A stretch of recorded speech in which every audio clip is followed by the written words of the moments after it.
Hola, bueno, hoy voy a seguir profundizando con la formación de la clase trabajadora en el Alto Paraná y el peronismo también, digamos, cómo incurrió el peronismo en el 43, desde el 43. Que ayer, en realidad, el video que subí anteriormente, no pude profundizar tanto porque no había hecho una lectura tan profunda y ahora, bueno, sí, un poquito más. Así que nada, como saben, yo estoy rindiendo finales y, bueno, esta es mi manera de estudiar, como que me motiva.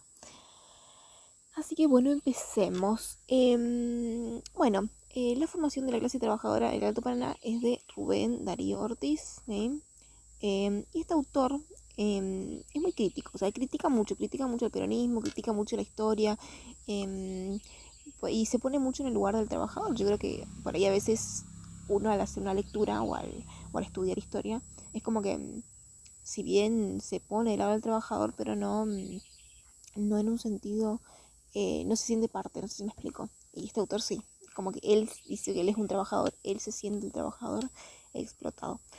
Em, pero bueno, es una historia bastante fascinante, pero un poco compleja. Así que vamos por partes. El material se centra en cómo se formó la clase trabajadora en esta región desde 1870 hasta la llegada del peronismo en la década del 50. Es como una radiografía de la sociedad, de sus luchas y sus cambios.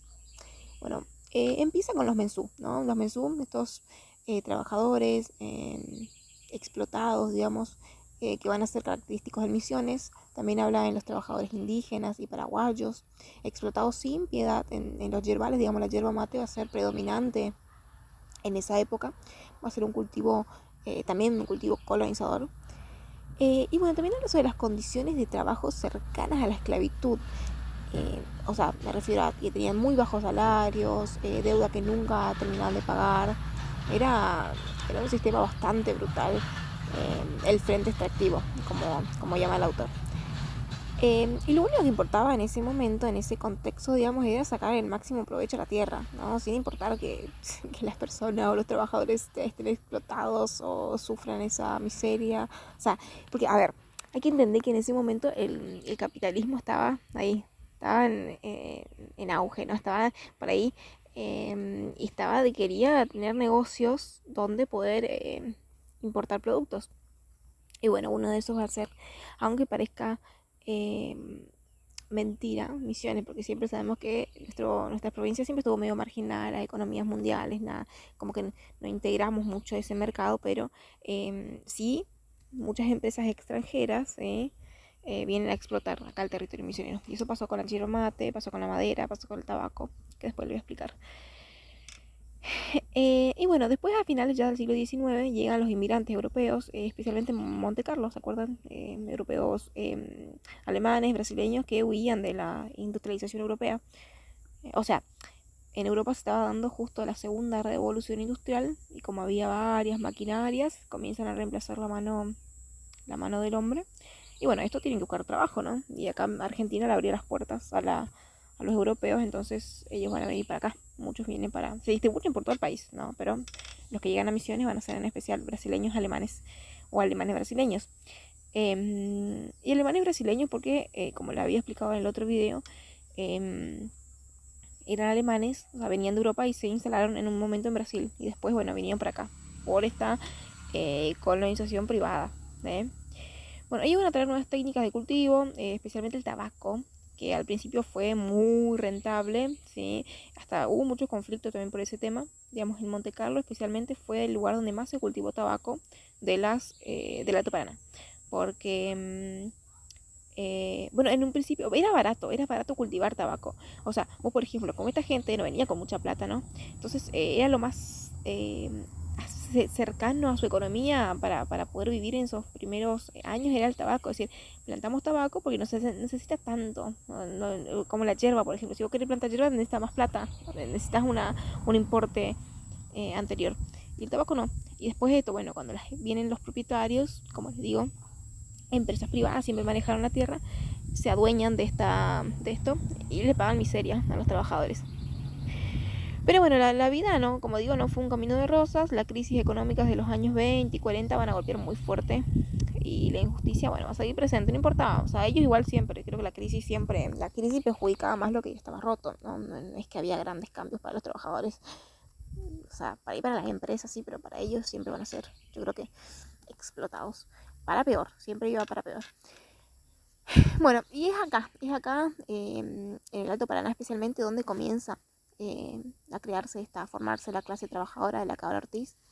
Se van a formar cooperativas, digamos, para luchar contra estas injusticias. La primera es en 1930, que, bueno, como les digo, para defenderse, ¿no? Bueno, también va a aparecer sindicatos como el FOM, creo que la Federación Obrera Marítima, sí. Está en Posadas nace. O sea, yo les digo, por ejemplo, acá van a haber muchas cooperativas que van a surgir por toda la provincia de Posadas, Belgrano, y por ejemplo acá en Monte Carlo, ¿sí? Bueno, en Oberá también, en Oberá del 36 surge una cooperativa, después se da la masacre de Oberá, por esa razón, porque como que no querían, él no se da cuenta que no querían que los trabajadores luchen, que se rebelen. Y en Monte Carlo recién, en el 40, es que como comienza a formarse los sindicatos de tareferos, que bueno, que también con el peronismo pues se intensifica.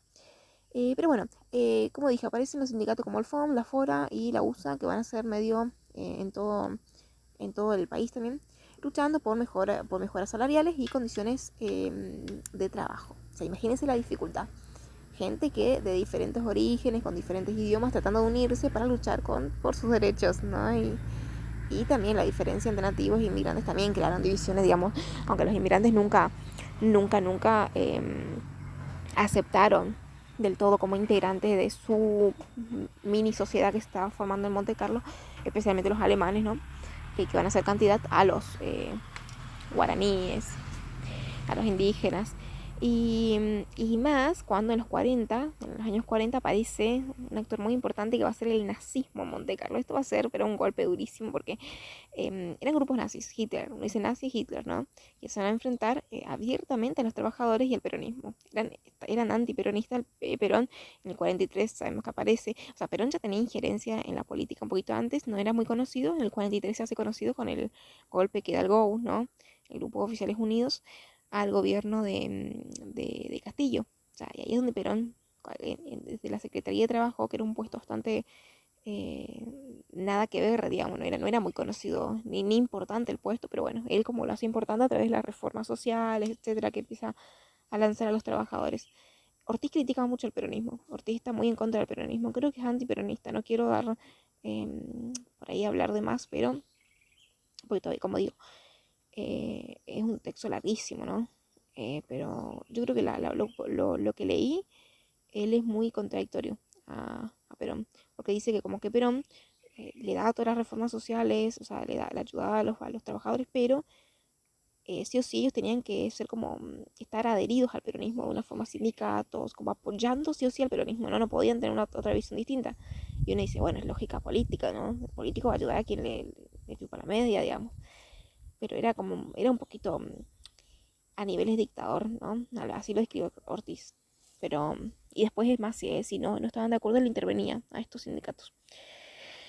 Pero bueno, siguiendo con el nazismo, los nazis, yo creo que se empieza a formar una especie de mini Alemania dentro de lo que va a ser Monte Carlo, porque van a crear una escuela financiada por Alemania, la escuela Fisch se llamaba, para difundir todas sus ideas nazis y también como la cultura alemana, el idioma, por ejemplo, ellos hacían mucha educación física. Por eso Monte Carlo hoy en día es uno de los principales centros donde se practica el deporte. Justamente por eso, porque yo creo que tiene que ver por ahí, ¿no? Porque, bueno, cuando digo, había muchos alemanes y los alemanes Alemania también es una de las principales, digamos, se forman mucho, creen que el físico y la salud es una de las principales vías para estar sano de mente y de cuerpo.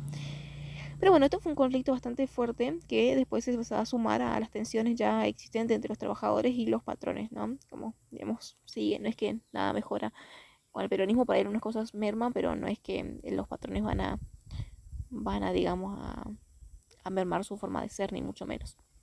Pero bueno, como digo, con el peronismo las cosas por ahí cambian un poquito. Sí hubo mejoras, o sea, leyes laborales, programas de vivienda, pero no todo fue perfecto porque había mucha corrupción y oposición de los grupos, ya dije, los grupos nazis, radicales y bueno, mucha gente que no le interesaba que los trabajadores como que empiecen a tener ideas de progreso, ideas anti sus patrones, etcétera. Lo que hacían a veces, por ejemplo, el Estado le mandaba a la cooperativa, a las organizaciones gremiales, ayudas y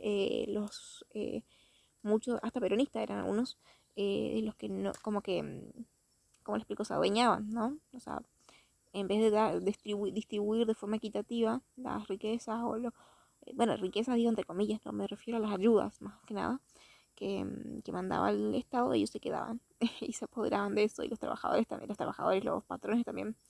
Y bueno, era medio complicado, digamos, nunca le llegaba al todo, pero pasa, hoy en día sigue pasando eso, así que no hay que sorprenderse. Eso fue algo de siempre. Y bueno, pero igual, el peronismo con sus aciertos y sus errores marcó un antes y un después en la historia de la clase trabajadora del Alto Paraná. Yo creo que eso es algo que uno em, no puede decir que no, porque de todas formas yo desde ahí, yo creo que los trabajadores, por ahí no hubo cambios en el sentido, ay, bueno, el trabajador por fin puede tener, no, pero ya la conciencia, la forma de pensar, creo que se fue por otra parte, es decir, soy un trabajador que me están explotando, la conciencia de clase me refiero, ¿no? Bueno, el documento también va a mencionar la creación de la provincia de Misiones como un logro importante, porque esto nace en el 53. 53 creo, ¿no? Sí, no quiero, ahí busco. Em, Porque, bueno, Perón en ese contexto todavía, él va a tener una cantidad de votos, él se había presentado en la segunda vuelta, en el 50, en el 50, no, Perón cuando se me fue yo es que con las fechas soy un poco olvidada, pero en el segundo mandato de Perón, cuando ya empiezan a votar las mujeres y empiezan a votar todos los que eran estados nacionales que ahora pasan a ser provincias. Y bueno, ahí va a tener más votos por eso. Y bueno, eso fue un gran logro también del peronismo, que Misiones se haga provincia. Bueno, voy a buscar. A ver, aguánteme. ¿Cuándo Misiones se hace? No, se hace provincia, sí. ¿Cuándo? Es la segunda, es la segunda presidencia de Perón. Saben que tengo que rendir también Argentina, pero yo con las fechas soy medio, tengo muchas, Argentina es mucha fecha, pero a nosotros los profes no nos exigen tantos, más el contexto, que hoy día, bueno, el segundo gobierno, tercer gobierno, pero bueno, bueno, ¿qué pasa? Cuando se da el golpe del 55, eso sí me acuerdo, cuando se da el golpe de 1955, donde cae el peronismo y se da la revolución libertadora, con Leonardo, Uriburu, Aramburu, perdón, que bueno, proscriben el peronismo, van a intervenir la CGT, que era una de las centrales más importantes de los trabajadores, y también todos los sindicatos, ni siquiera eran peronistas mucho, todo lo que estuviese en contra del gobierno del momento de facto, ahí las gallinas le dan el toque. Andate todo, mi perra. Bueno, digamos, ellos van a intervenir todo lo que tuviese que ver con el peronismo y bueno, a los trabajadores, ¿no? Esto también va a causar un gran atraso a la historia de los trabajadores, del trabajador. Pero igual creo que esto se intensifica más. Como que el trabajador va a tomar otra forma, va a pisar de forma distinta, va a decir, ok, como digo, tenemos derechos, o sea, yo creo que se va a intensificar después cuando vuelve el tercer gobierno de Perón, va a ser otro gobierno, pero muy distinto al de 43, al de 46, perdón, pero yo creo que los trabajadores tienen más conciencia de clase. Algunos son guerrilleros, como violentos, pero al menos, bueno, así que nada, esto es más o menos lo que yo tengo que rendir, lo que tengo que saber, se supone. Igual voy a profundizar un poquito más. Así que nada, espero que a alguien le sirva. Igual por las dudas siempre es mejor profundizar, tener a mano el texto. Esto es como un resumencito, es la forma en la que yo explico, ¿no? Así que nada, y si les hace falta fechas, también depende de lo que le pide cada profe. En nuestro caso, casi nosotros no nos piden fecha porque historia no es mucha fecha. Hay fechas importantes y otros contextos más importantes. Es decir, qué pasó en el primer gobierno de Perón, qué pasó en el segundo, qué pasaba entre el 40 y el 50 en Misiones, por ejemplo. Las fechas como que muy exactas, a veces te sirve saber mejor el contexto que las fechas. Así que nada, espero que les sirva a alguien y bueno,